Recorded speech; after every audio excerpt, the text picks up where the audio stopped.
warahmatullahi wabarakatuh. Alhamdulillah.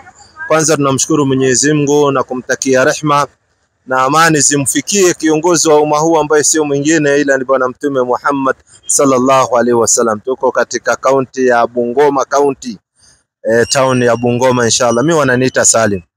Mimi wananiita Regan. Muislamu Kristo.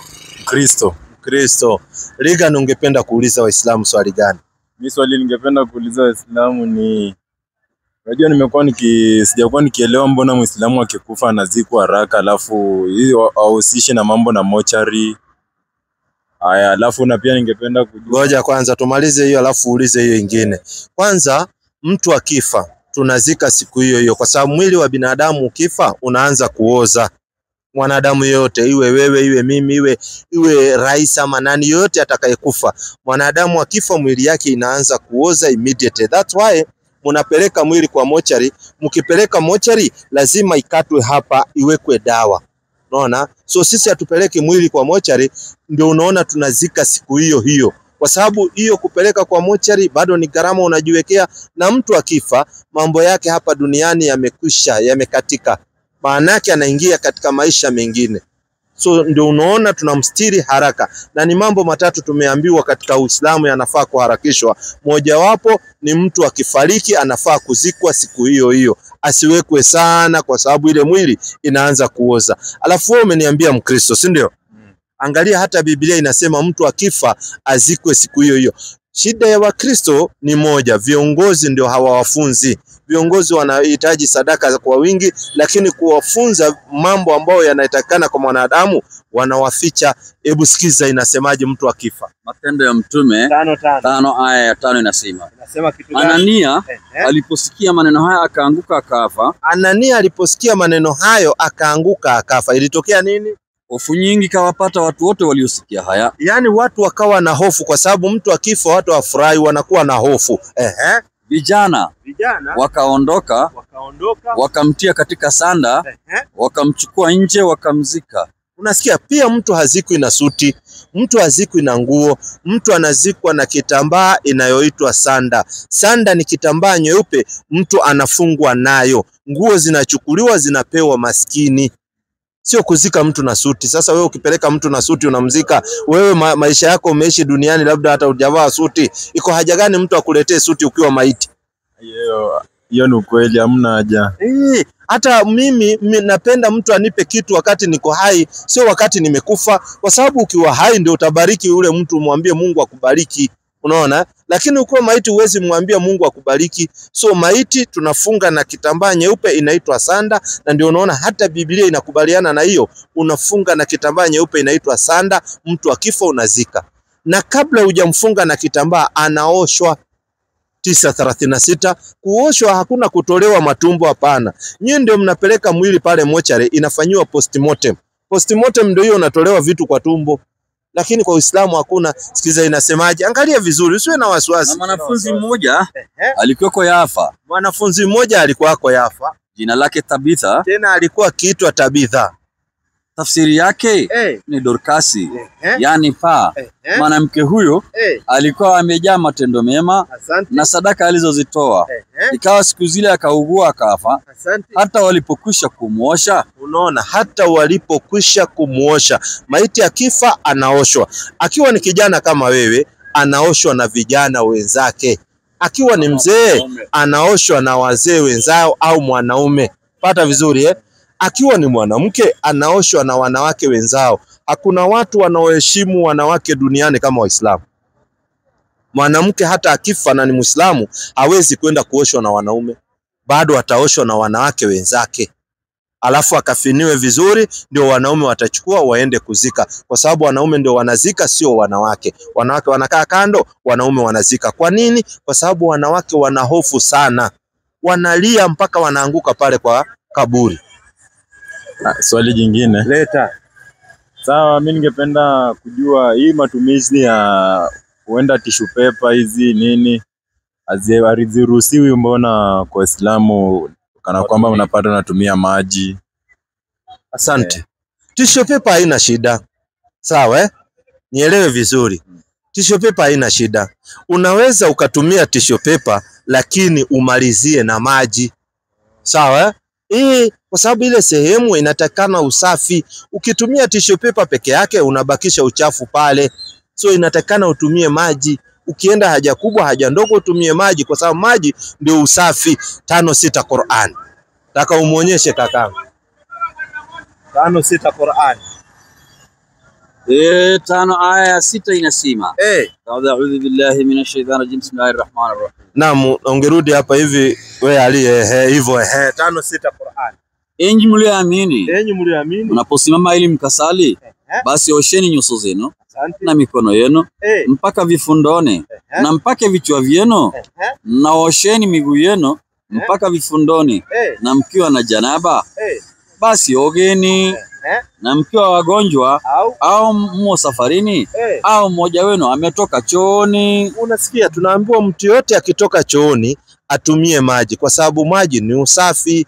Ukitumia tishu bado unabakisha uchafu katika sehemu zako za siri.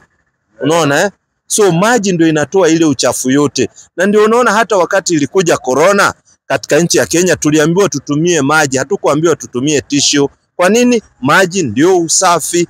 So maji ni usafi ya mwili ya nje, na neno la Mungu ni usafi kwa mwili wa ndani ambao ni roho yako. Umeelewa? Ndio tunatumianga maji. Na nyinyi mnafaa kutumia maji kwa sababu Biblia inasema mtumie maji. Mbona mnakataa maji? 9:10 wa Ibrania Biblia inasema utumie pia maji. Kwa kuwa ni sheria ya jinsi ya mwili tu. Asante. Vyakula na vinywaji. Kwanza hii ni sheria ya jinsi ya mwili, sio ya kiroho. Vyakula na vinywaji. Mwili unahitaji chakula, tena mwili unahitaji kinywaji. Sikiza habari. Na kutawadha kwingine. Kutawadha maanake ni kunawa kwingine na kwingine. Maanake ukienda haja kubwa na haja ndogo utatumia sehemu mbili. Sehemu ambayo inatoka haja ya ndogo na haja kubwa. Hizo sehemu Biblia inakuambia uoshe na maji. Unielewa? Nakuelewa. So kuanzia leo wewe kama ni Mkristo wa kweli inafaa ukienda kwa choo ubebe nini? Bebe maji. Na ukianza kubeba maji watu wakakuona nyumbani unaenda kwa choo na maji, watadhani wewe umekuwa dini gani? Muislamu. So Biblia pia inakufunza uwe dini gani? Biblia inanifunza nigeuke kuwa Muislamu. Alafu nasubiri nini? Lete swali lingine. Swali la mwisho. Huenda haya, kwa msikiti unaweza pata kuna utengamano. Unapata kuna wanaume wanaswali huku, alafu wanadada pia kuna venye pia wanaswali huku, lakini dini ni mmoja. Mimi ningependa alafu na kutoa viatu kiingia maombi nini. Kama hizo ningependa kujua mbona kuna ile utengamano hapo. Sijui kuna nipata. Na kupata vizuri. Yaani wanawake wanaswali pande yao kando na wanaume pande yao kando. Hii ni amri ambayo Mwenyezi Mungu ametuamrisha. Katika Muislamu. Nimelelewa kwa Uislamu Harambee. Harambee ni most of them ni Waislamu sana. Sasa mimi nimekuwa Muislamu kuanzia dini imebadilika tu kuanzia nilikuwa class 6 actually. But nilikuwa nasoma Quran. Hii mambo na dini nimekuwa nikinini. Madrasa nimekuwa nikienda. Na iliendaje tena ukatoka? Sasa vile nilienda nikatoka, nilikuja huku na nikaenda shule. Sasa hiyo sasa hiyo uzoefu yenye kuwa kando sana na msikiti nilifanya, lakini mimi at least nikirudi msikiti naweza catch up na vitu na nikiendelea juu madrasa nilikuwa naenda. Ala, kwani mamako na babako Waislamu? Mamangu ni Muislamu. Mamako Muislamu, babako? Babangu Mkristo. Wewe sasa wewe ulianza kufuata baba tena? Nilianza na Uislamu actually. Alafu baadaye sasa vile nilikuja kukaa mama na baba wakaipa moja. Wakaachana. Sasa vile nilikuja kwa baba ndio sikuendelea. Okay. Asante sana. Mimi najua hapa Western kuna mambo mengi sana. Sasa enda kanisani, sasa lazima asilimu. Manake mamake na babake waliachana, sasa yeye naye akafuata baba. Najua hapa kwa Haleluya watu wanafuata baba sana sana. Sasa mbona tunaweka wanawake pande moja na wanaume pande moja? Sio kwa sababu tunawachukia wanawake, hapana. Wanawake ndio tunaoa, wanawake ndio dada zetu, wanawake ndio wametuzaa, wanawake tunawapenda sana. Lakini na ni watoto wetu wanawake, lakini katika masuala ya Mungu tunapoenda kuswali, wanawake wanakaa kando na wanaume kando kwa sababu kuna kitu inaitwa kuconcentrate. Unaona? concentration. Sikiza Qur'ani inasemaje? Suratu Maryam 19 16. Sikiza Maryam. Namtaji Mariamu kitabuni humu. Mariamu ni mamake Isa ibn Maryam. Mariamu ni mamake aliyemzaa Yesu mtoto wa Mariamu. Alifanyaje? Alipojitenga na jamaa zake. Asante. Akaenda mahali upande wa mashariki wa msikiti. Asante. Na akaweka pazia kujikinga nao. Unasikia, wanawake wakiingia wanaweka pasia, lakini siku hizi kuna advantage. Unaona, tunaweka wanawake wanakuwa juu, wanaume wanakuwa chini, au wanawake wanajengewa ukuta inawekwa katikati, wanakuwa pande, lakini kiongozi ni mmoja, imamu ndiye anaongoza. Wanawake hawaongozi katika Uislamu, wanaume ndio wanakuwa imamu, wanakuwa viongozi. Na Biblia pia inakubali wanawake wakae kando na wanaume kando. Nyinyi ndio hamtaki kufuatilia. Na ndio unaona Yesu alipokuja duniani alichagua wanafunzi 10 na ngapi? Hajawahi wanafunzi 12. Wale wanafunzi 12 wanawake walikuwa ni wangapi? Hakuna wanawake, wote walikuwa ni wanaume. Sio kwamba amewachukia wanawake, hapana. Wanawake kuna role yao wanafaa kucheza, na wanaume kuna role yao wanafaa kucheza. Na nipata vizuri. Uwezi, sasa ndio nashangaa napata ati kuna pastor mwanamke anasema haleluya wakati haikubali, vitabu havikubali. Unaona, sasa mnabadilisha maneno ya Mungu ambao wanaume ndio wanafaa kuwa viongozi wa wanawake. Lakini nyinyi mnaenda mkibadilisha. Sikiza Biblia inasemaje, Zakaria 12:12. Hata maombolezi. Na nchi itaomboleza kila jamaa peke yake. Unaona, hata ile mnaenda disco matanga, hamfai kuchangamana wanaume na wanawake. Tena disco matanga ya nini? Mtu akifa anafaa kuzikwa, sio kuwekwa mochari mwezi moja. Kila jamaa peke yake. Asante. Jamaa ya nyumba ya Daudi peke yao. Asante. Na wake zao peke yao. Unasikia, jamaa ya nyumba ya Daudi peke yao na wake zao peke yao. Maanake wanaume peke yao na wanawake peke yao. Kwa sababu gani? Ndio unaona kuna mtu anaenda kanisa, haendi kwa sababu ya Mungu, anaenda kanisa kwa sababu ameona kuna mrembo. Na pindi atakapochukua huyo mrembo, amalizane naye, humuoni huko kanisa. Sasa msikitini huwezi kuja kwa sababu ya mrembo, kwa sababu hata ukija hakuna mahali mtaonana, labda uende kwao nyumbani ukaombe ndoa. Na nipata vizuri Sikiza inasemaje? Inasema na jamaa ya nyumba ya Daudi peke yao na wake zao peke yao. Asante. Jamaa ya nyumba ya Nathani peke yao na wake zao peke yao. Asante. Jamaa ya nyumba ya Lawi peke yao na wake zao peke yao. Asante. Jamaa ya nyumba ya Shimei peke yao na wake zao peke yao. Asante. Jamaa zote zilizosalia, Waluya, Wajaluo, jamaa zote ambao zimezalia, kila jamaa peke yake, kila wanaume wakae peke yao na wake zao peke yao. Na wake zao peke yao. Utaenda kuonana na mke wako nyumbani, sio katika sehemu ya ibada. Sehemu ya ibada inataka concentration. Na nipata vizuri na ndio unaona hata mwanamke na usiondoke brother. Nataka uulize swali mbili. Hakuna shida, mlete hata yeye. Na ndio unaona hata mwanamke wa Kiislamu anajifunika anapotoka kwa nyumba, anajifunika vizuri, kwa sababu urembo wake hufai kuonwa na kila mtu. Lakini akirudi kwa nyumba wakiwa na mume wake, anakaa vyenye wanataka. Mpaka vizuri, kwa sababu mume wake amemtolea mahali, ni haki yake kumuona. Anielewa? Nakuelewa. Ndio unaona tunafanya hivyo. Pili, tunatoa viatu kwa sababu 20:12 Qur'ani. Tunatoa viatu kwa sababu tumeamrishwa tutoe viatu. Kwa sababu hizi viatu vinakanyaga mikojo, viatu vinafanya nini? Alafu uingie nazo katika nyumba ya Mungu. Ni makosa. Unazitoa hizi viatu alafu unamkeka pale. Unanipata vizuri? Sikiza inasemaje?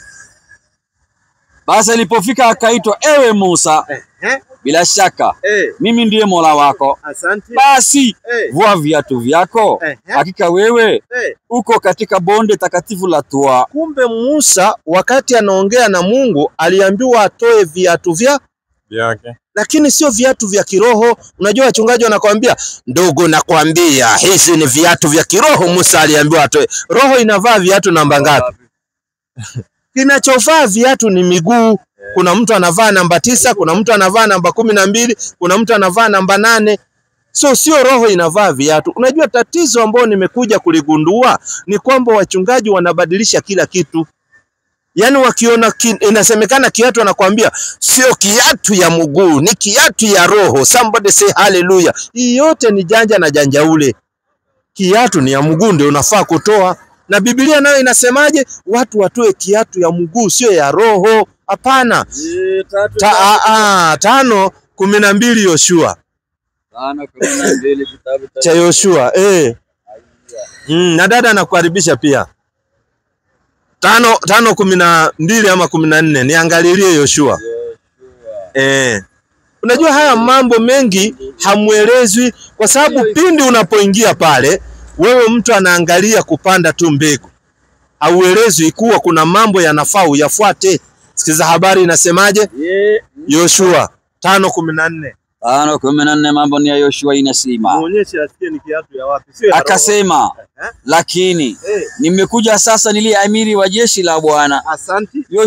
Yoshua akapomoka kiuso hata inchi. Tulia. Yoshua akapomoka kiuso. Ukisikia uso ndio hii. Kupomoka kiuso ni kupeleka uso wako mpaka chini hivi, ndio kupomoka kiuso.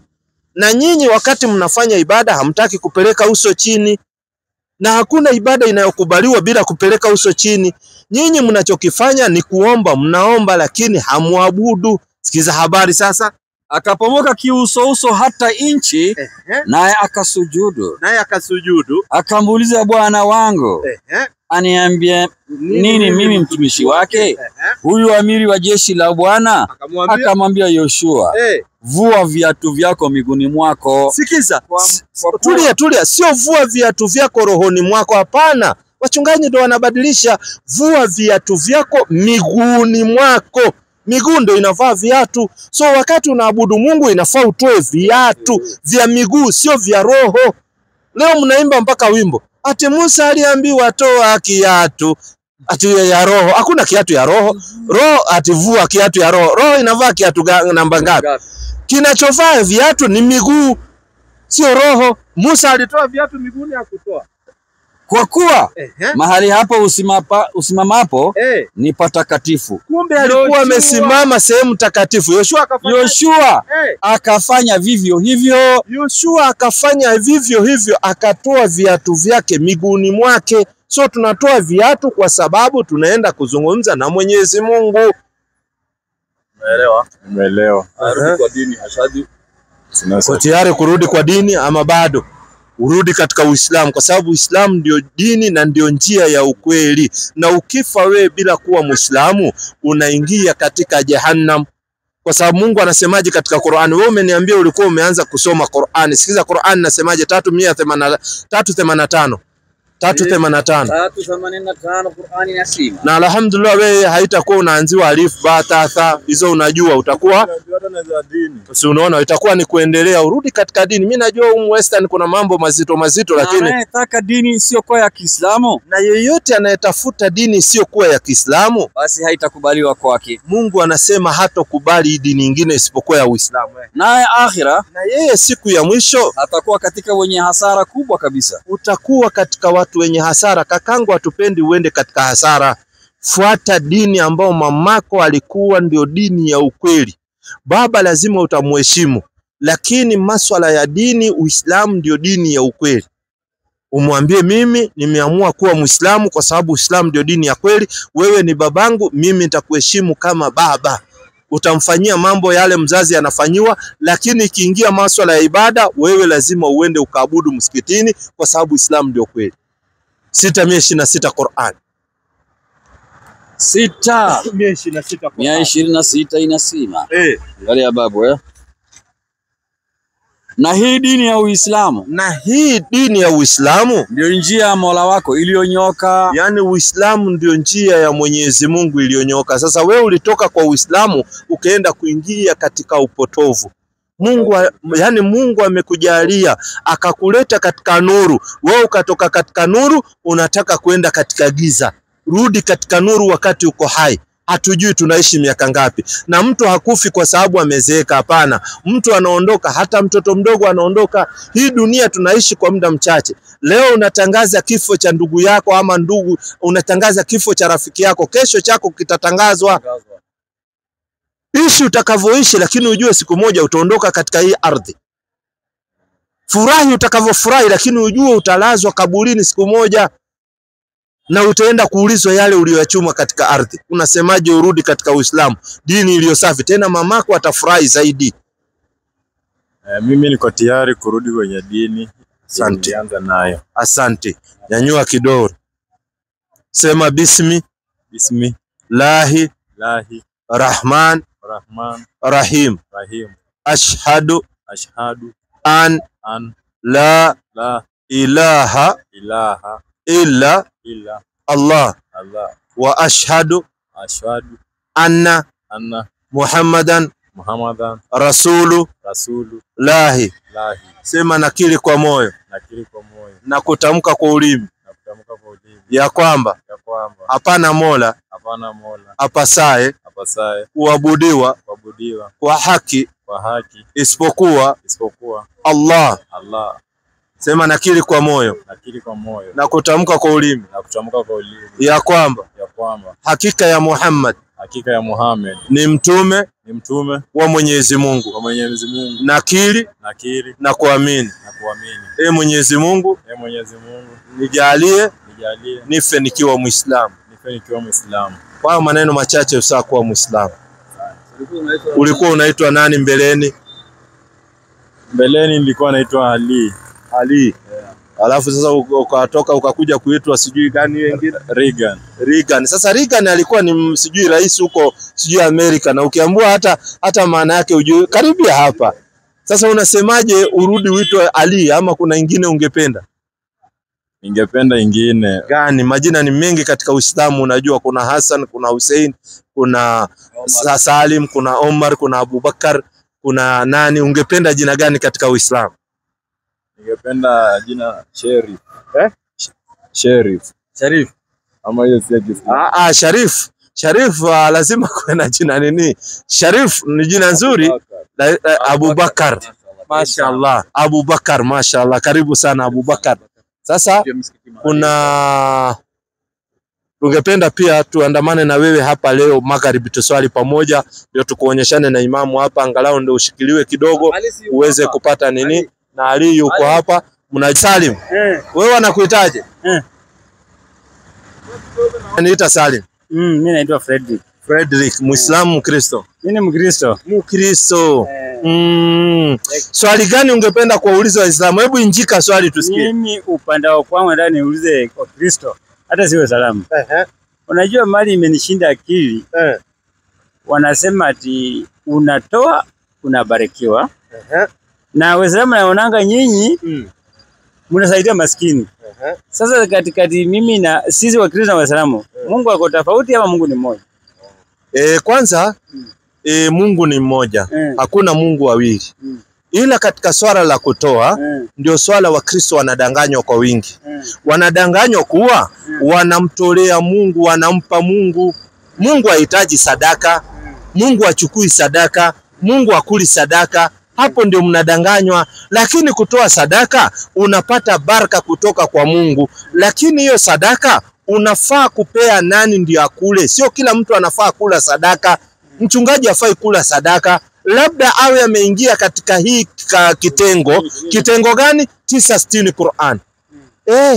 Hapo ndio mnadanganywa. 960 sikia nani wanakula sadaka? Sadaka. Upewa watu hawa, mafakiri na maskini. Sadaka inafaa kupewa maskini, sio mchungaji. Mchungaji anatembea na V8. Wewe unaenda kumpa 500. Wewe unauza samaki hapa unaenda kumpa 500. Wewe itakuwa wewe ndio mjinga, kwa sababu mwenye yuko nazo ndio anafaa kupea mwenye hana. Hata katika Uislamu wale ambao Mungu amewabariki na mali ndio wanapatia wale maskini. Lakini yeye tajiri hafai kula sadaka. Sadaka inafaa kuliwa na wale maskini. Unaona? So ni makosa mchungaji kukuambia umpe sadaka wakati ana uwezo kukuliko. Kwani yeye hataki kuinvest kwenda mbinguni? Yeye anakuambia wewe utoe ndio uende mbinguni. Alafu ukitoa unampatia yeye, anajenga nyumba nzuri, unampa yeye ananunua gari nzuri. Kwani yeye ndiye anapeana mbinguni ama ni Mungu? Sasa upande mwingine tena, upande ya long ya mama na ya long tutakuja kwanza. Hapa kwa sadaka mumedanganywa sana, kwa sababu hii imekuwa ni biashara. Ndio unaona kama hapa Bungoma utapata makanisa ni karibu 30 ama 50. Na katika hii mji wa Bungoma utapata misikiti ni 3. Kwa sababu Haufai kujenga nyumba ya Mungu ya biashara. Lakini kanisa ni mtu na mke wake anaweka picha yake hapo. Unaona ni makosa. Yesu anasemaje kuhusiana na kupatiana pia hii mali? 18:18 kitabu cha Luka.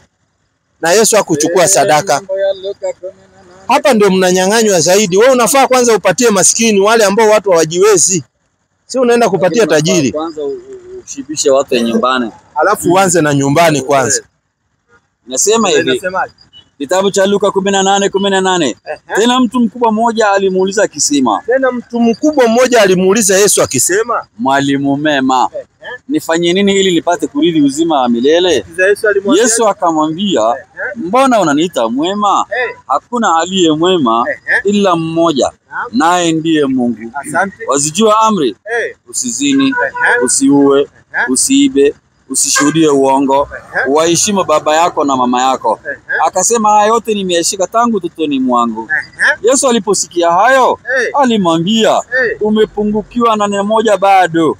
Viuze ulivyo navyo vyote, ukawagawanyie maskini. Kumbe hata Yesu anajua hii sadaka inafaa kupewa maskini. Sio mtu ambaye ana uwezo. So nyinyi mnafanya makosa, na ndio unaona uwezi barikiwa na Mungu. Kwa sababu unafanya makosa. Ni kama unachota maji kwa mtungi unamwaga kwa bahari. Na inafaa uchote kwa bahari umwage kwa mtungi. Sasa hii ya kuvaa rongi ya wanawake imekatazwa. 22:5 kitabu cha Kumbukumbu ya Taurati. Sio kupenda kwao hawa wanawake wa Kikristo. Ni innocent kwa sababu viongozi wa kanisa hawawafunzi kuwa imekatazwa. Wanasema vaa utakavovaa. Mungu haangalii mavazi, Mungu anaangalia roho. Hallelujah. Somebody say Jesus. Kulinaye won't carry with the cute. Baba kulinaye. Sasa ukipigwa hizo unastuka. Lakini uongo hizo. Sikiza inasemaje? Mwanamke yoyote asivae mavazi yampasayo mwanaume. Mwanamke asivae mavazi yampasayo mwanaume. Ndio unaona rongi wale waliotengeneza, unafungua zip hapa, ukifungua unaweza jisaidia ukiwa mwanaume. Lakini mwanamke akivaa rongi hapa hata unashikwe na haja ndogo, atafanya nini? Na lazima yote iteremke. Sasa itakuwaje? Lakini akiwa na nguo kubwa atachuchumaa hata hapa kwa hii kapak ajisaidie.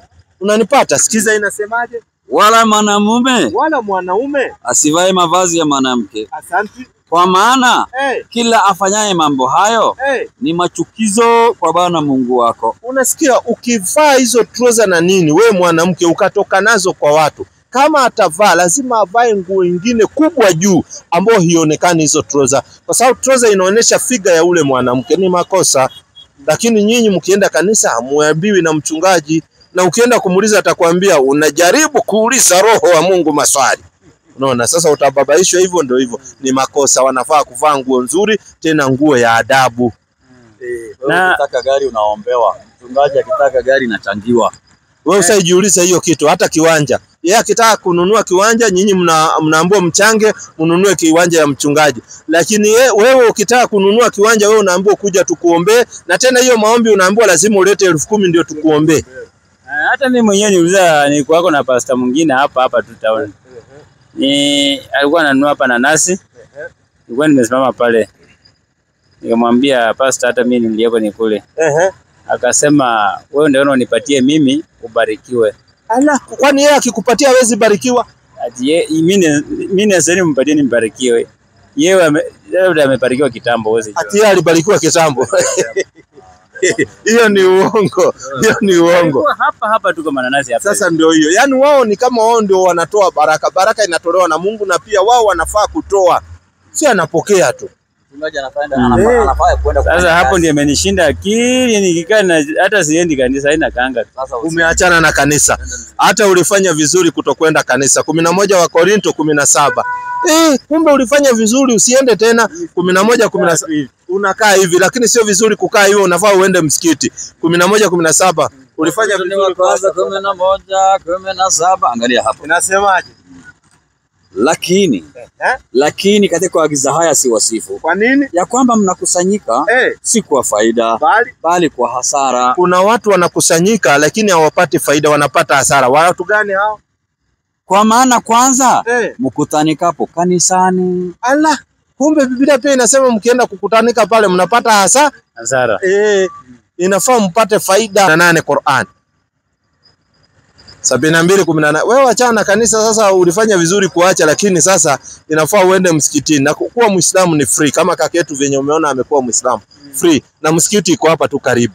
Sikiza inasemaje? 72:18 inasema na kwa hakika misikiti yote ni ya Mwenyezi Mungu. Misikiti yote ni ya Mungu. Na ndio unaona unaweza enda ile msikiti iko pale chini, unaweza enda hii, hakuna mtu anakuuliza, maadamu ni msikiti, yote ni nyumba ya Mungu.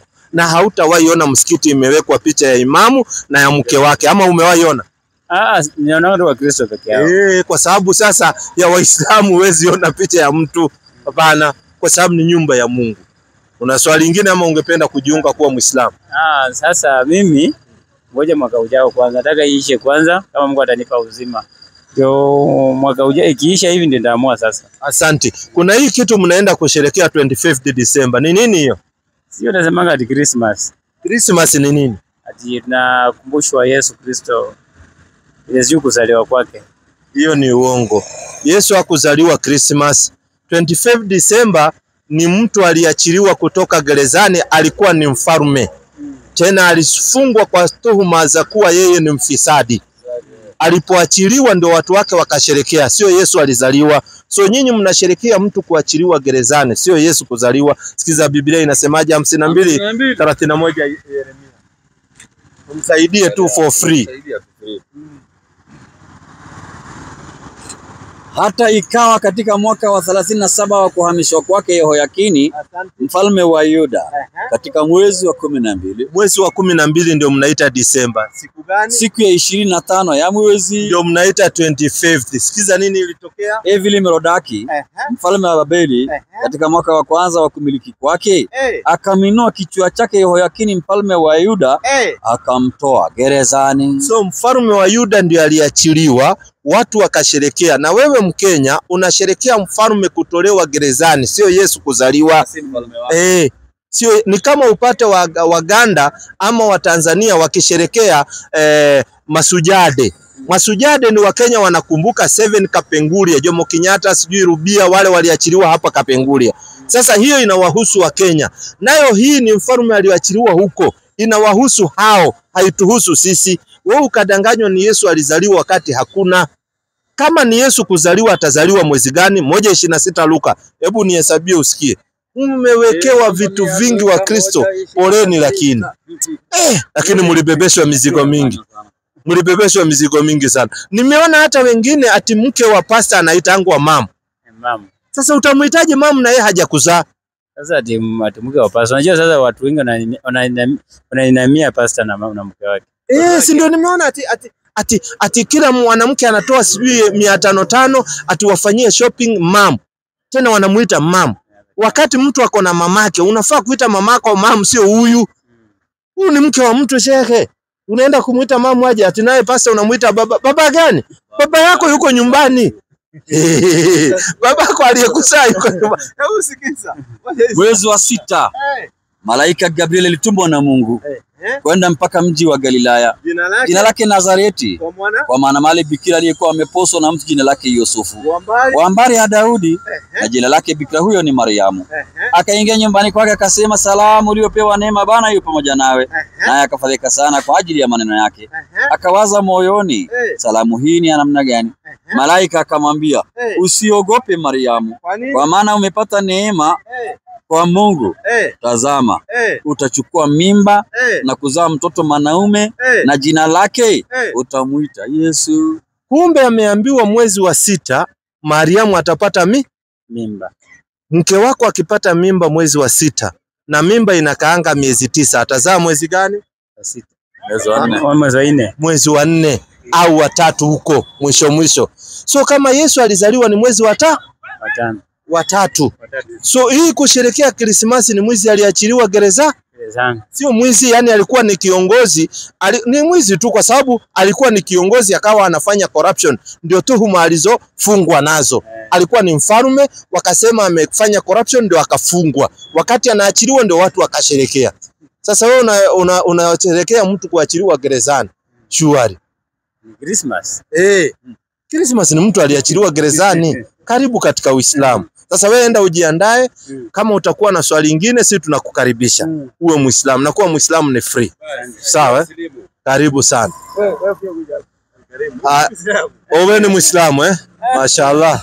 Karibu sana. Nita Kevin. Kevin, asante. Muislamu au Mkristo Kevin? Mkristo. Asante. Swali gani ungependa kuuliza Waislamu?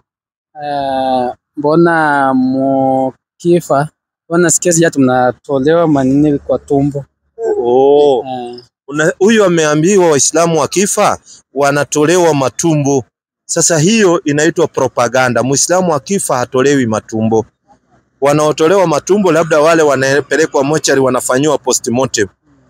Ambao ni nyinyi mnapelekwa mochari. Muislamu akifa anaoshwa vyenye alikuwa duniani, akioshwa vizuri, anaoshwa, anafungwa na kitambaa nyeupe inaitwa sanda, anazikwa. Hakuna kutolewa matumbo. Hiyo ni propaganda iliyozungushwa ili watu wachukie Uislamu. Hiyo ni uongo, hakuna. Na wewe ukiona kijana amekufa saizi yako, ujue ni Muislamu. Enda pale uone kama kuna matumbo anatolewa, hakuna. Hiyo ilikuwa ni propaganda watu wanaelezwa kuhusiana na Uislamu. Kuna watu walikuwa na chuki na Uislamu ndio wanaeneza uongo kuhusu Uislamu. Hakuna kitu kama hiyo. Alafu swali lingine ni kwamba mbona Waislamu akifa wazikwe na sanduku? Hatuziki na sanduku kwa sababu hakuna nabii aliyekufa akasema watu wazikwe na sanduku. Pili, sanduku unaweka gharama ambayo haiko. Ni kujiwekea uzito ambao haiko. Hizo mbao afadhali ungeenda utengeneze kiti ukalie nyumbani. Kwa sababu ukizika na sanduku bado ile sanduku itakuliwa na mchwa. Alafu unazika na sanduku ya 200,000, 300,000 na wengine hawana uwezo. Mtu mpaka anauza ng'ombe ndio anunue sanduku. Alafu yote itaenda kukuliwa na mchwa. Hiyo ni kujipatia maisha ya dhiki. Mtu akifa anafungwa na kitambaa yenyewe 1200 na kwa msikiti inapeanwa bure. Na hakuna hata Biblia, hakuna mahali inasema mtu azikwe na sanduku. 5:5 Matendo ya Mitume. Hakuna mahali inasema uzikwe na sanduku. Inasema Biblia mtu akifa azikwe na nini? Sanduku mliletewa na wa magharibi, vitu ambazo havina faida kwa mwanadamu kuzikwa navyo. 5:5 Matendo ya Mitume. Hata Lazaro alipokufa, Yesu akija kumfufua alikuwa amefungwa kitambaa, sio sanduku. Sanduku vitu vimeletwa juzi. Sikiza inasemaje watu walikuwa wanazikwa na nini? Inasema 5:5 Matendo ya Mitume. Inasema hivi. Na usanifike 5:5 Matendo ya Mitume. Anania alipoyasikia maneno haya akaanguka akafa. Hofu nyingi ikawapata watu wote waliosikia haya. Vijana wakaondoka. Wakamtia katika sanda. Wakamchukua nje. Wakamzika. Watu walikuwa, Biblia yenyewe inasema watu walizikwa kwa sanda, sio sanduku. Sanduku ni nyinyi mmeinnovate vitu ambavyo havina maana. Kwa sababu leo unazika mtu na sanduku ya 300,000, lakini ukichunguza huyo mtu amekufa kwa sababu ya njaa. Mtu amekufa kwa sababu ya njaa, wewe unazika na sanduku ya 300,000. Sasa faida iko wapi? Leo wewe labda tangu uzaliwe hujavaa suti, lakini ukifa ndugu yako anasema nitanunua suti ya 30,000. Si angenunua wakati uko hai sasa uvae utembee nayo huku town. Sasa wewe ukiwa maiti unavalizwa suti kusaidie nini? Alafu unavalishwa kiatu ya 5,000. Ya kazi gani na umefariki? Vitu vingine letea watu wakiwa hai. Ndio inatakana, sio kuzikwa na sanduku. Ni innovation mmeweka ambao haimo katika maandiko. Haiko. La swali lingine. Ningependa kuuliza. Ukiwa Muislamu unaruhusiwa kuoa Mkristo? Huruhusiwi kwa sababu sasa wewe nani atakufungia hiyo ndoa? Kwa sababu si Wakristo wanafungiwa ndoa na wachungaji. Ama ndoa si lazima ifungwe? Ndio. Sasa wewe utafungiwa na nani? Utafungiwa na mchungaji ama utafungiwa na shehe? Unaona 221 ni ngumu, iwezekani. Sikiza inasemaje? Mimi najua unapenda hawa mabinti wa Kiislamu. Najua kila kitu yenyewe imejihifadhi inapendeza. Mavazi unajua akijihifadhi ni kama ndizi ambayo iko na maganda na nyingine imetolewa maganda. Kila mtu anakimbilia ile iko na maganda. Sasa nyinyi wanaume wa Kikristo mnakimbilia wale mabinti wa Kiislamu, maana mnaona ni kitu kimehifadhiwa vizuri. Sikiza inasemaje? Inasema kwa jina la Mwenyezi Mungu inasema wala msiwaoe wanawake washirikina mpaka waamini. Asante. Na mjakazi mwenye kuamini ni bora kuliko mungwana mshirikina. hata ingawa kakupendezeni, wala msiwaoze wanaume washirikina, wanawake Waislamu mpaka waamini. Unaona, imekatazwa, lakini usisilimu kwa sababu ya kuoa. Hiyo itakuwa bado hujakuwa Muislamu. Ukisilimu kwa sababu ya kuolewa, bado inakuwa bado wewe sio Muislamu. Inafaa usilimu kwa ajili ya Allah. Usisilimu kwa ajili ya material thing. Leo unaweza silimu ndio uoe msichana Muislamu. Ukasilimu alafu yule msichana kwa muda wake umekwisha akakufa. Itabidi wewe urudi katika Ukristo kwa sababu kilichosababisha usilimu kimeondoka. Sasa wewe usisilimu kwa ajili ya kuoa, wewe silimu kwa ajili ya Mungu, alafu on the process utapata binti utaoa.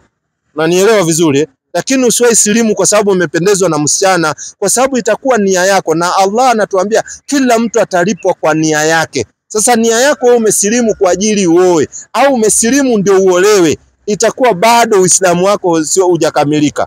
Kwa sababu nia yako iliyosababisha usilimu, haukusilimu kwa ajili ya Mungu, ulisilimu kwa ajili uolewe au uoe. So silimu kwa ajili ya Mungu. Alafu swali lingine, mbona Waislamu wako na muda specific ya kuomba ama ya kwenda kuswali, lakini Wakristo wakati tu wote? Asante sana. Waislamu tuna muda specific kwa sababu tumewekewa na Mwenyezi Mungu. 22:36 Qur'ani. Mungu ndiye ametuwekea hiyo muda specific. Lakini kuna swala zingine unaweza kuswali muda yoyote. Na nipata vizuri, una matatizo yako nini, unaingia pale, unapiga raka mbili, unamuomba Mwenyezi Mungu. Unapata, lakini kuna hizi 5 tumewekewa ni wajibu. Tumewekewa na Mwenyezi Mungu, ni lazima hizi 5 kwa Muislamu kuswali. Sikiza anasemaje? 24:36. Hii ni wajibu tumewekewa mara 5. Alafu angalia uzuri wa Uislamu, unaamka saa 11 unaanza na maombi. Ukienda saa 2 ya usiku unafunga bado na maombi. Na yote unaomba Mungu tauba, Mungu akusamee. Hivi wewe mtu anayeoga mara 5 kwa siku na mtu anayeoga wiki moja mara moja, nani atakuwa na uchafu? Yule mwenye anaoga mara moja kwa wiki. Sasa Waislamu kwa siku, kila siku anaomba mara 5 na anamuomba Mungu msamaha. Sikiza Qur'an nasemaje, ni amri tumeamrishwa. Inasema anaonekane kwa kusali nyakati 5. Yaani tuonekane kwa kuswali nyakati 5 mara 5. Lazima, hiyo ni wajibu kwa kila Muislamu.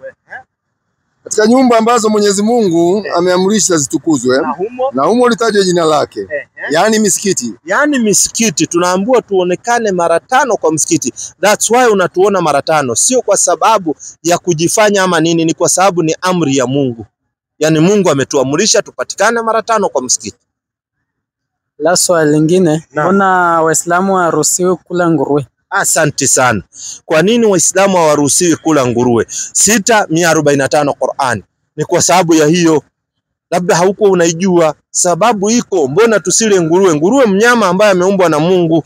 Wengine wanamuita kitimoto, sijui mbuzi wa Ulaya, sijui nini. Mambo mengi tu. Sikiza, mbona hatuli nguruwe? Wana majina hapa. Muonyeshe, mkaribishie aone. Angalia uone kakangu. Kwa nini hatuli nguruwe? Sema. Sioni katika yale niliyofunuliwa mimi niliyoletewa wahi, sioni kitu kilichoharamishwa kwa mlaji katika isipokuwa kiwe ni mzoga. Iwe ni mzoga. Mzoga ni mnyama aliyekufa bila kujua nini kimeua ule mnyama, tumekatazwa kula. Au damu pia tumekatazwa kula damu inayomwagika. Au nyama ya nguruwe. Kwa nini tusile nyama ya nguruwe? Teremka. Nateremka chini kisema kwani hivyo ni uchafu. So sisi tumekatazwa nyama ya nguruwe kwa sababu tumeambiwa nyama ya nguruwe ni uchafu. Kitu kichafu ufai kula.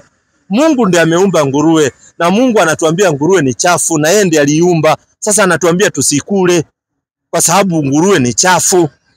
Kumaanisha dini ya Kikristo inakula vitu chafu.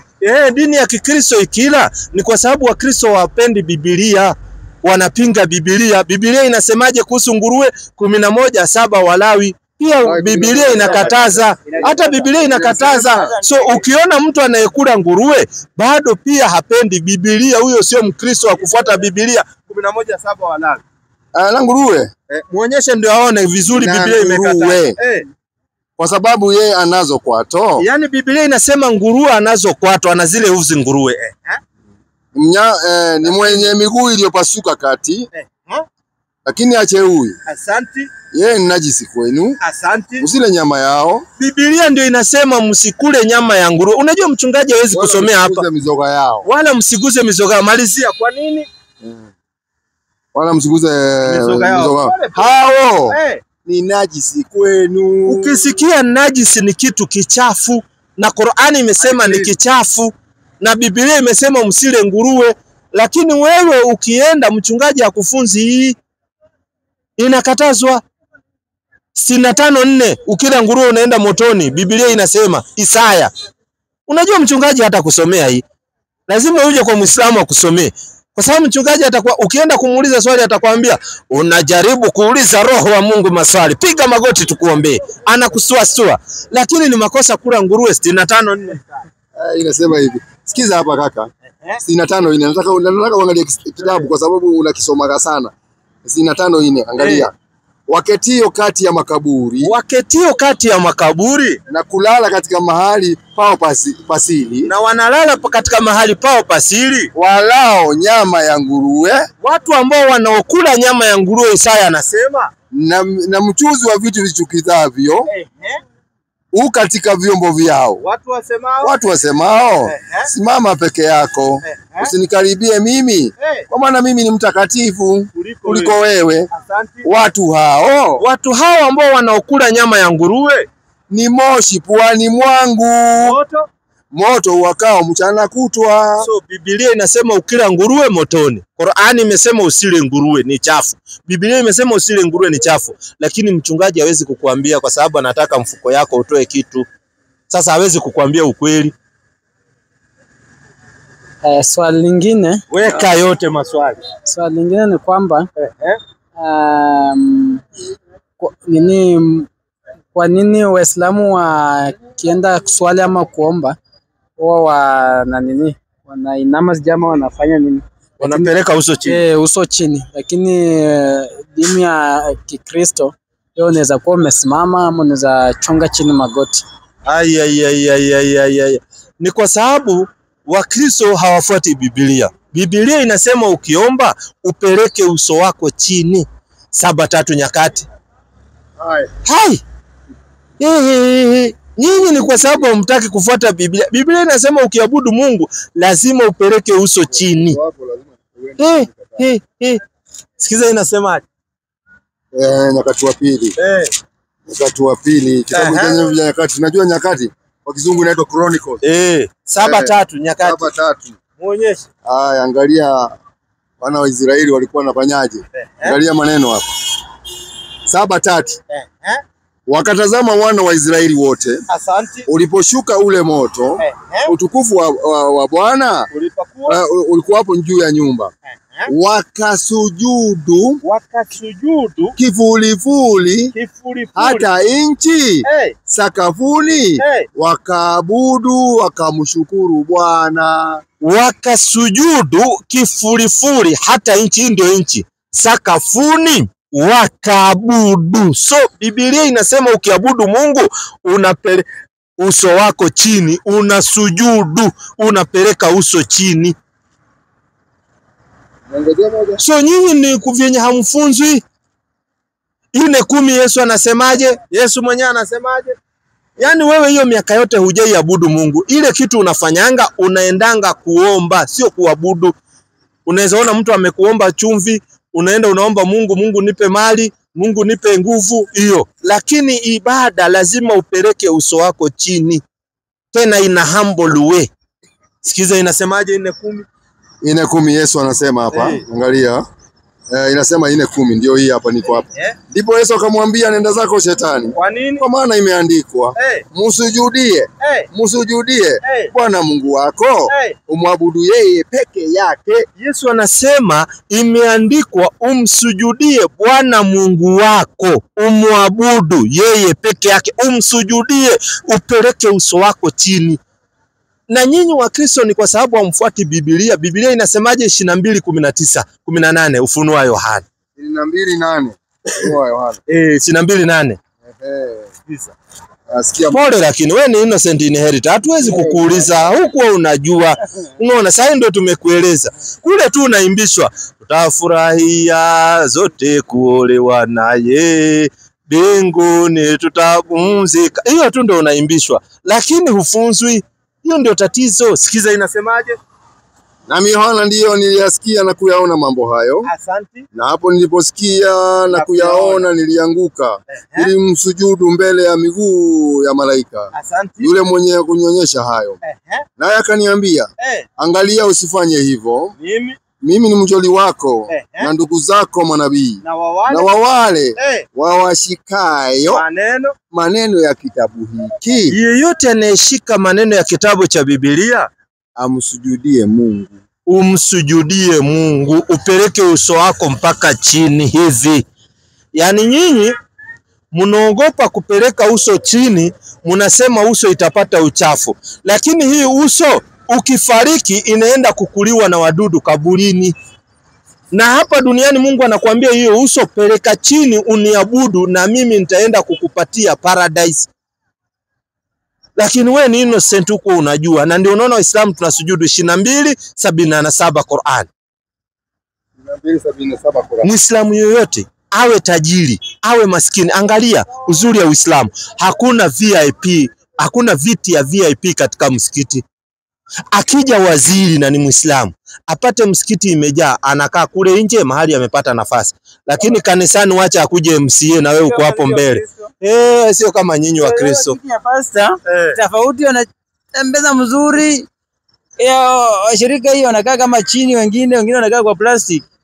Basi mtu azikalia hiyo. Kwa msikiti hakuna viti. Kila mtu akija anakaa kwa mkeka, hata awe rais, hata president akija akiwa yeye ni Muislamu, anakaa hapo chini. Hiyo udosi yake ni kwa ofisi yake. Ndio Uislamu unaweka watu wote level moja. Unampata usikiza Qur'an nasemaje? 22:77. 22:77. Ukubwa yake ni kwa ofisi, sio kwa nyumba ya Mungu. Nyumba ya Mungu tuko the same. Nasema hivi, enyi mlioamini, salini, rukuuni. Yani katika msikiti tunarukuu hivi, unasikianga Allahu Akbar, kila mtu anakaa hivi. Sujuduni. Na tunasujudu, tunapeleka nyuso zetu chini hivi wote hivi. Hata MP ambaye ni Muislamu unampata kwa msikiti amepeleka uso chini. Rais ambaye ni Muislamu unampata kwa msikiti amepeleka uso chini. Waziri ambaye ni Muislamu anapeleka uso chini. Kwa sababu hakuna special mambo ya ibada. Kila mtu tuko level moja. Akitoka hapo, akitoka huko nje ndio anaenda na bodyguard zake. Kwa msikiti tuko level moja. Na ndio mambo ya imani. Hakuna mdosi katika mambo ya imani. Anayepewa heshima zaidi ni yule mcha Mungu, na anayejua mcha Mungu ni Mungu peke yake ndiye anajua huyu ndio mcha Mungu. Nyinyi mnachukulia kwanza mchungaji ni kama partner ya Mungu, ni kama yeye analala kwa Mungu usiku anakuja mchana. Hakuna kitu kama hiyo. Venye wewe unahitaji Mungu ndio kila mtu anahitaji Mungu. Mnafaa kumtafuta Mungu na kufanya ibada kila mtu namna Mungu anavyoamrisha. Hakuna mtu special. Watu wote mko level moja ya kumwabudu Mungu ili Mungu awajalie na awafungulie. Lakini sio ujifanya ati wewe ndio unabariki watu, wewe ndio unafanya kila kitu. Hapana. Ukitaka baraka sana, enda upate baraka kwa wazazi wako. Mchungaji hana baraka yote kaka. Wazazi wako waliokuzaa, mama akakupanguza sehemu zako wakati ulikuwa unajiendea hoja, unamkojolea mamako. Wakati uko mdogo sio sahihi. Ukiwa mdogo, hata mimi, watu wote, huyo mama kama ako hai. Sisi katika Uislamu tunaambiwa yeyote ambaye amepata wazazi wake wawili wako hai au akapata mzazi mmoja ako hai akiwa mtu mzima na akakosa kuingia peponi paradise, ni kujitakia kwake. Kwa nini? Inafaa uwafanyie wazazi wako insani, uwafanyie wazazi wako mema. Na nipata vizuri, hauwezi kuabudu Mungu ambaye humuoni wakati wazazi wako wako hapa na huwasaidii kwa chochote, na sio lazima pesa.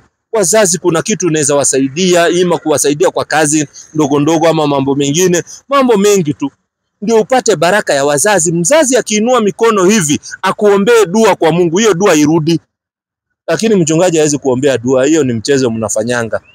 Ati wewe unapatia mchungaji 20,000 lakini mamako hata 1,000 huwezi mpatia. Utapata baraka gani? Hata babako mwenyewe huwezi nunulia hata kasuti babako, ama umnunulie kanguo babako mzazi. Ameng'ang'ana, amepiga vibarua ili usome na ufanye mambo mingi. Lakini wewe ukipata mali unapeleka kwa mtu mwingine, unaacha wazazi wanalalamika. Na wewe unadhani utaona usima wa milele wewe? Unaanza na nyumbani. Ndio tumefunzwa sisi Waislamu. Wazazi unawaangalia, unaangalia watu wengine hivyo hivyo, na pia unaangalia maskini, wale ambao hawana, unawahurumia, lakini sio kupeleka kwa wadosi. Sasa swali lingine kumaanisha sasa Biblia na Quran ziko same, ama ni sisi kama dini ya Kikristo kama labda pastors na nini ndio wanatupotosha, labda tufuati Biblia, ama hapo hivyo kukwaje? Kuko hivi, nyinyi ni innocent inheritor, wanaowapoteza ndio hawa 56 Yeremia. Mchungaji ndio anawapoteza, kwa sababu yeye anakuambia umletee akubariki, wakati hakuna andiko inasema upelekee mchungaji akubariki. Wazazi ndio wana baraka. Na ndio unaona hata katika amri ambayo mnasema ni 10, ya kwanza mnasema mheshimu Bwana Mungu wako, ya pili nasema waheshimu babako na mamako. Wapi inasema uheshimu pastor pale? Hakuna. Nyinyi ndio mmeweka vitu ambavyo havimo, ndio mnakosa baraka. 56 Yeremia. Wewe unaacha wazazi baraka ambazo ziko, alafu nakimbilia mtu mwingine humu. Sikiza inasemaje 56 Yeremia. Yeremia 56. Shida yenu yote imetokana na hapa. Angalia hapa, nataka some kama unaangalia.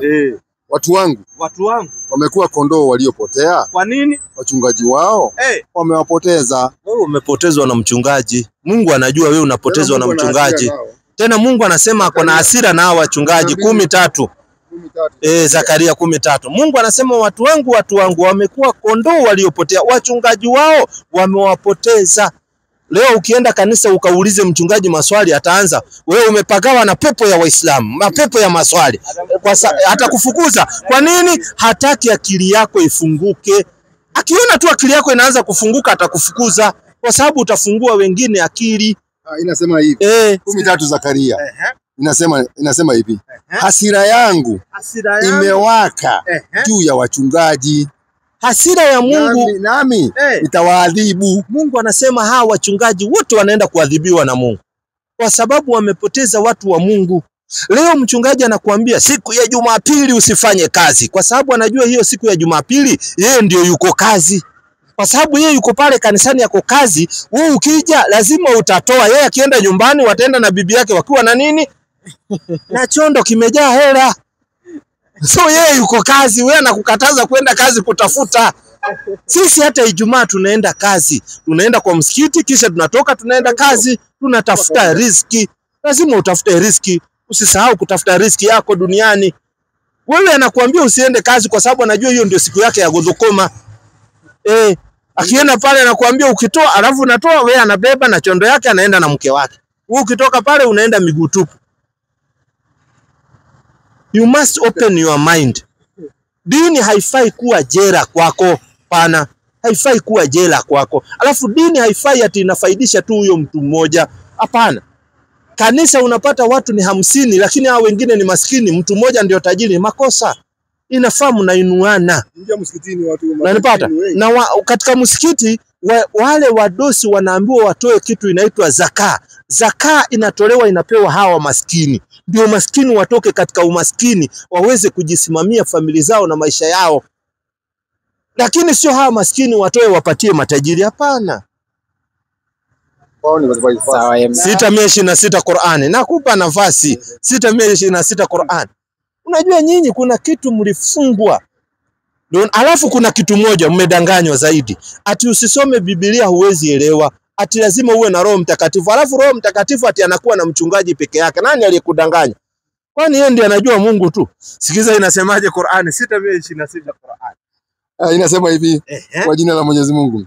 Na hii dini ya Uislamu. Na hii dini ya Uislamu ndio njia ya Mola wako iliyonyooka kabisa. Ndio njia ya Mola wako iliyonyooka.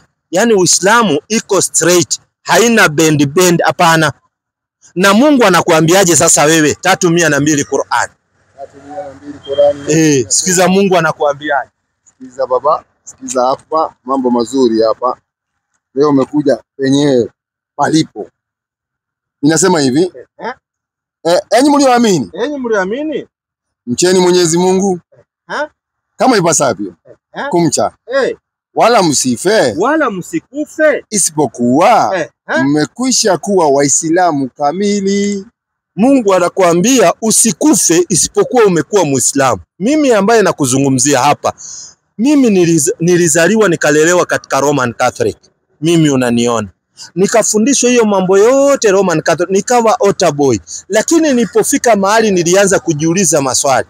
Hapa kuna sanamu, naenda naipigia magoti na iomba. Hii sanamu nikiondoka na iacha hapa, kukinyesha inanyeshewa hapa. Alafu hii sanamu imetengenezwa na mtu amekuja akaweka mawe, akapiga plasta, akapiga rangi.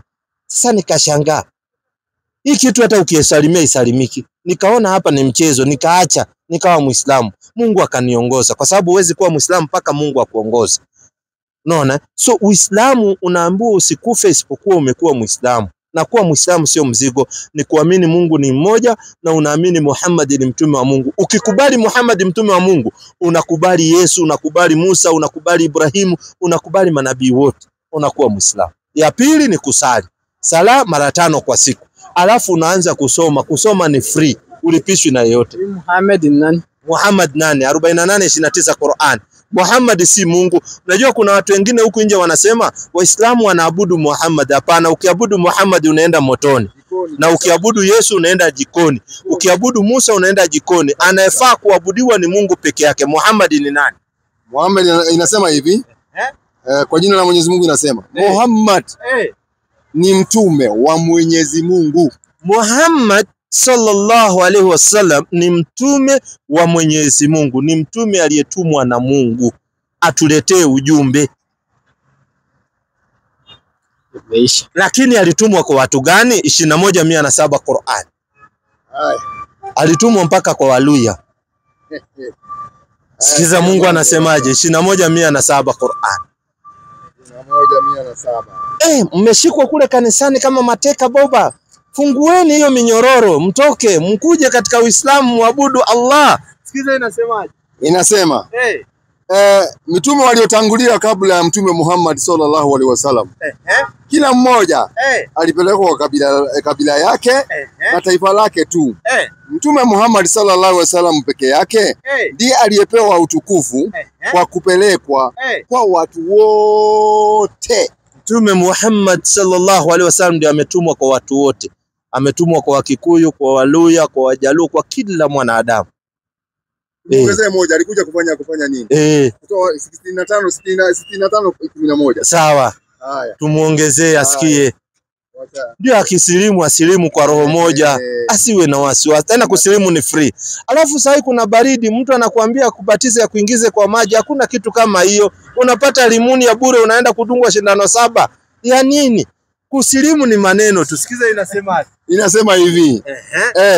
Mtume anayekusomea aya za Mwenyezi Mungu zinazobabaisha kila zinazobainisha kila linalohitajika ili kuwatoa walioamini na wakatenda mema, kuwatoa katika giza kuwapeleka katika nuru. Yani mtume amekuja kutukotoa katika giza. Giza ni ujahilia, ile mambo ambao hauko unajua, umeanza kuyajua, unaingia katika nuru. Nuru ni kujielewa, Uislamu ni kujielewa, ndio unaambiwa lazima usome Uislamu. Uko tayari kuwa Muislamu au bado? Uko tayari. Tayari. Uko tayari? Asante. Nyanyua kidole hivi. Hii kidole tunaita shahada. Sema bismi. Bismi. Lahi. Rahman. Rahim. Ashhadu an la ilaha illa Allah wa ashhadu anna Muhammadan Rasulu lahi. Sema nakiri kwa moyo. Nakiri kwa moyo. Bila kulazimishwa na mtu. Bila kulazimishwa na mtu. Kuwa Muislamu. Kuwa Muislamu. Nakiri kwa moyo. Nakiri kwa moyo. Na kutamka kwa ulimi. Na kutamka kwa ulimi. Ya kwamba. Hapana mola. Apasaye. Kuabudiwa. Kwa haki. Isipokuwa. Allah. Sema nakiri kwa moyo. Nakiri kwa moyo. Na kutamka kwa ulimi. Ya kwamba. Muhammad ni mtume wa Mwenyezi Mungu. Nakiri na kuamini. Basi kwa hayo maneno machache usakuwa Muislamu. Hakuna mambo ya kukuweka kwa maji, hakuna mambo ya kukuwekelea mikono ati kwa kichwa, hapana. Kwa hayo maneno ukitamka unakuwa safi. Sasa Mungu amekusamehe madhambi uliokuwa umefanya mwanzo, kwa sababu ulifanya wakati wa giza haukuwa unajua. Saa hii unakuwa ni kitabu kipya na mambo mapya. Zamani walikuwa wanakuita nani? Yes. Ulikuwa unaitwa nani? Kevin. Yes. Kevin unajua maana yake? Hapana. Ujui. Katika Uislamu kuna majina ambayo mtu anajua maana yake. Kwa mfano utasikia mtu anaitwa Rashid. Rashid maana yake ni kiongozi. Mtu ambaye anaongoza watu katika njia nzuri. Anaitwa Rashid. Unaona? Kuna Hassan, mtu mwema. Unaona? Kuna Hussein. Unaona? Kuna Ibrahim, kuna Muhammad, kuna Musa, kuna Isa. Tunampenda Yesu mpaka tunachukua jina yake tunaitwa Isa. Huwezi pata Mkristo anaitwa Yesu. Wanamchukia hawataki jina yake, lakini sisi tunampenda tunachukua jina yake. Unasikia Muislamu anaitwa Isa. Ungependa jina gani katika Uislamu? Ungependa jina gani tukikuita tunajua Muislamu ndugu yetu? Muislamu. Jina ni gani ungependa? Tukuite Isa au tukuite Muhammad au tukuite Ibrahimu au tukuite? Isa inamaanisha nini? Isa ni Yesu. Sawa, unaweza nipe Isa? Isa. Asante sana, karibu sana ndugu yangu. Unakaa hapa area? Hebu ongea na huyu kijana ndio tujue namna ambao utaenda hapa kwa Mosi. Huyo kijana usimuone ati mzee. Huyu ni kijana. Hiyo yako ni gani ulikuwa unamalizia? Nilikuwa nauliza Biblia sasa. Kale na Chipya. Yaani Biblia iko mara mbili ama nini? Ni watu walifanya ujanja yao. Maneno ya Mungu hakuna mara mbili, hakuna jipya au mzee. 1:9 Mhubiri. 1:9 Mhubiri. Hakuna kitu mzee. Maneno ya Mungu huwezi kusema mzee. Hapana. Sisi ndio tunazeeka. Maneno ya Mungu yanabaki pale pale. Hii watu ndio walikuja kuleta ujanja. Mhubiri 1:9. Tumsaidie. Ati Old Testament na New Testament. Hakuna vitu kama hivyo. Sikiza inasemaje? 1:9 Mhubiri. Inaitwa Christianses. Na jina ngumu ya kizungu 1:9 Mhubiri. Yaliyokuwako ndio itakayokuwako. Ndio yatakayokuwako. Na yaliyotendeka ndio itakayotendeka. Asante. Wala jambo jipya hakuna chini ya jua. Hakuna mambo ya New Testament. Ati mambo mpya hiyo hakuna. Hiyo ni story tu watu wameweka. Mambo ya Mungu ni yale yale. Ni wisi tu. Hiyo ni ujanja ule. Ya kale hii kuweka kutoa. Chipya waliweka kutoa. Ubarikiwe. Hakuna vitu kama hiyo. Hakuna vitu kama hiyo. Hiyo ni watu wako kazi. That's why nimekuambia hapa Ngoma unapata kuna makanisa 30. Na ile makanisa ukiingia ndani unapata watu hata wajafika 15. Iko haja gani ujenge kanisa mingi? Si umjenge tu moja muingie ndani. Unaona msikiti imewekwa hii moja, tunaingia wote. Ikijaa inavunjwa inapanuliwa. Kwa sababu sio business house. Ukitaka nyumba za biashara ndio zinawekwa nyingi, kwa sababu ule anauza tile, mwingine anauza viti. Hizo zinafaa kuwa nyingi, ni nyumba za biashara. Lakini nyumba ya ibada inafaa ijengwe moja kubwa, mnaenda mnaingia mnaabudu Mungu, mnatoka mnaenda. Lakini hii watu wameweka yake, mtu na bibi yake anaweka yake, ni kwa sababu anataka kuvuna tu. Na ndio unaona nyingi badala wa kuhubiria mambo ya kutubu dhambi zako, wanakuhubiria mambo ya kutoa kila siku. Pole lakini mnajua mmechukuliwa nyingi sana mpaka ukaacha kuenda. Pole lakini. Sasa upande mwingine hii ukisema Bwana asifiwe, Bwana asifiwe inamaanisha nini? Hii Bwana asifiwe ni vitu pia wamejiwekea. Hakuna kitu kama hiyo. Hakuna. Mungu ndio anafaa kusifiwa, sio bwana mwingine. Ni Mungu aliyetuumba peke yake. Wao wamekuja wakabadilisha, wakawa wanaabudu Yesu badala ya kuabudu Mungu. Ndio unasikia wanakuimbia wanasema anastahili kuabudiwa, anastahili Yesu. Badala waseme Mungu ndiye anastahili kuabudiwa, wao wanasema Yesu ndiye anastahili kuabudiwa. Wameacha kumwabudu Mungu wakaenda kuabudu kiumbe aliyeumbwa na Mungu. Ni makosa, ndio unaona watu hawaendelei kwa sababu wanafanya kinyume na amri ya Mungu. Na Yesu amekataa kuabudiwa. Yesu amekataa kuabudiwa 15:7. Ukimwabudu anasema motoni. 17:3.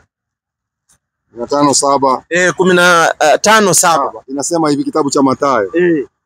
Inasema hivi, enyi wanafiki. Enyi wanafiki. Vyema alivyotabiri Isaya. Kwa habari zenyu akisema, watu hawa uniheshimu kwa midomo. Watu wanaheshimu Yesu kwa midomo. Ndio unasikia mtu akigongwa na mawe, oh Jesus. Ni midomo tu. Ila mioyo yao iko mbali nami. Ila mioyo yao iko mbali kabisa na Yesu. Sikiza habari. Nao uniabudu bure. Wanamwabudu Yesu bure kwa sababu Yesu katika 4:10 amesema muabudu Mungu peke yake. Anayefaa kuabudiwa ni Mungu.